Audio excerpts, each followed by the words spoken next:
പ്രിയമുള്ളവരെ, വചനജ്വാല 1703 ദിനത്തിലേക്ക് പ്രവേശിക്കുന്ന ഇന്ന് ഏപ്രിൽ 30 വ്യാഴാഴ്ച എല്ലാവർക്കും ഏറ്റവും സുന്ദരമായ ഒരു സുപ്രഭാതം ആശംസിക്കുന്നു.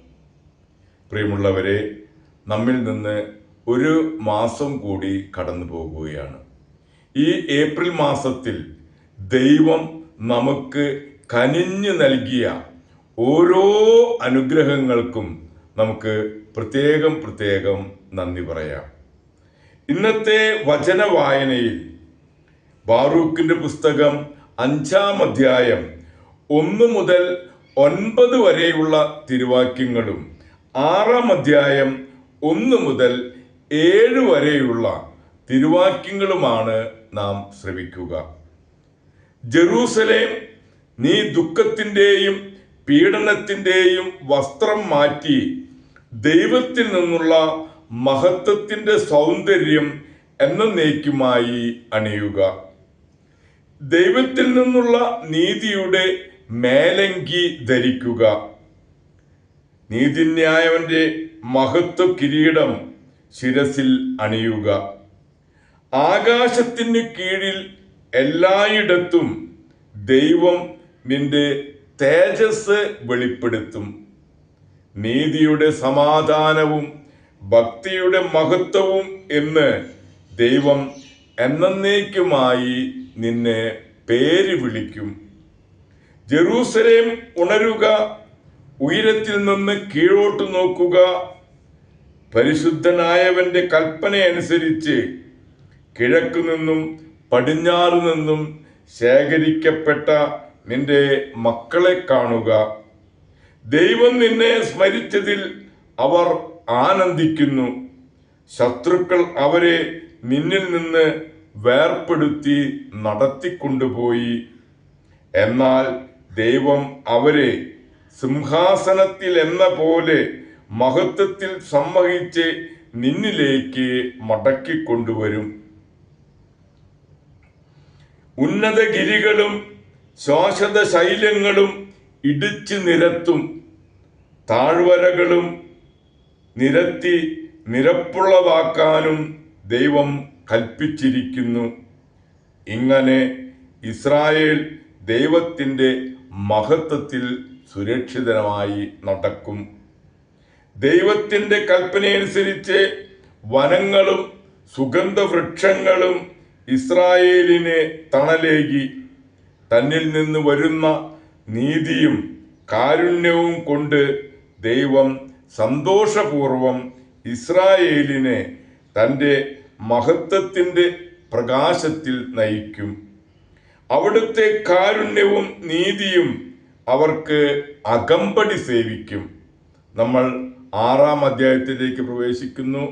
1 മുതൽ 7 വരെയുള്ള തിരുവാക്യങ്ങൾ കൂടി നമുക്ക് ശ്രവിക്കാം. ജെറമിയായുടെ ലേഖനം. ബാബിലോൺ രാജാവ് അടിമകളാക്കി ബാബിലോണിലേക്ക് കൊണ്ടുപോകാനിരിക്കുന്നവർക്ക് ജെറമിയ അയച്ച എഴുത്തിന്റെ പകർപ്പ്. ദൈവം തന്നോട് കൽപ്പിച്ച സന്ദേശം അവരെ അറിയിക്കാനായിരുന്നു ഇത്.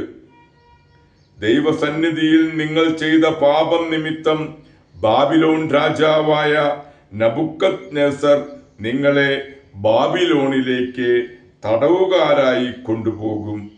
അതുകൊണ്ട് നിങ്ങൾക്ക് ബാബിലോണിലെത്തി ദീർഘകാലം 7 തലമുറ വരെ അവിടെ താമസിക്കേണ്ടി വരും.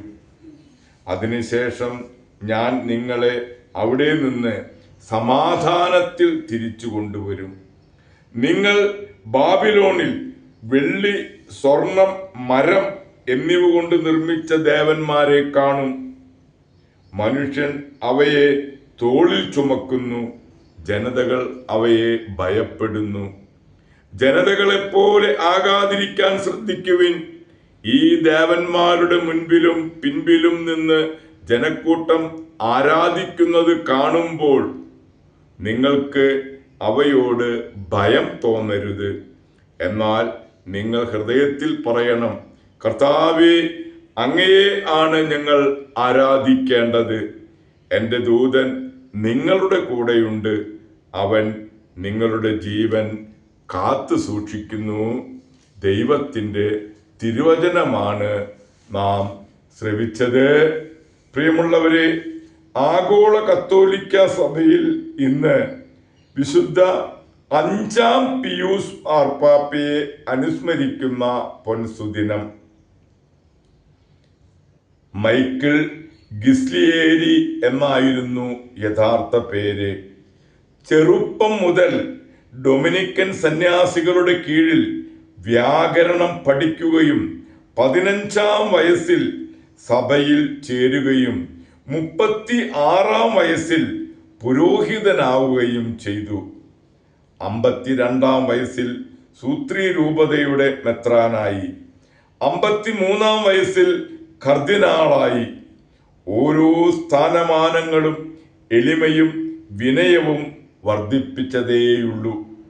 62-ാം വയസ്സിൽ മാർപ്പാപ്പയായി 5-ാം പിയൂസ് എന്ന നാമം സ്വീകരിച്ചു. മാതാവിനോടുള്ള ഭക്തിയും ജപമാല ഭക്തിയിലും ഒരുപാട് കാര്യങ്ങൾ മാർപ്പാപ്പയ്ക്ക് നേടാനായിട്ടുണ്ട്. ക്രിസ്ത്യാനികളുടെ സഹായമേ ഞങ്ങൾക്ക് വേണ്ടി അപേക്ഷിക്കണമേ എന്ന് ലുത്തിനിയിൽ ചേർത്തത് ഈ മാർപ്പാപ്പയാണ്. പ്രിയരെ, ഉപവാസവും പ്രാർത്ഥനയും പ്രായശ്ചിത്തവും ദാനധർമ്മവും മുഖമുദ്രയാക്കിയ 5-ാം പിയൂസ് മാർപ്പാപ്പ 68-ാം വയസ്സിൽ നിത്യ സമ്മാനത്തിനായി വിളിക്കപ്പെട്ടു. പ്രിയരെ, ഇന്നു തന്നെ വിശുദ്ധ ജോസഫ് കൊട്ടലങ്കോയെയും അനുസ്മരിക്കുന്ന പൊൻസുദിനം കൂടെയാണ്. വിശുദ്ധ ജോസഫ് കൊട്ടലങ്കോയുടെയും വിശുദ്ധ 5-ാം പിയൂസ് മാർപ്പാപ്പയുടെയും മാധ്യസ്ഥം യാചിച്ച് ഇന്നത്തെ ഈ നല്ല ദിവസത്തിലേക്ക് നമുക്ക് പ്രവേശിക്കാം. ദൈവം നമ്മെ ഓരോരുത്തരെയും സമൃദ്ധമായി അനുഗ്രഹിക്കട്ടെ. എല്ലാവർക്കും നല്ല ഒരു വ്യാഴാഴ്ച ദിവസം ആശംസിക്കുന്നു.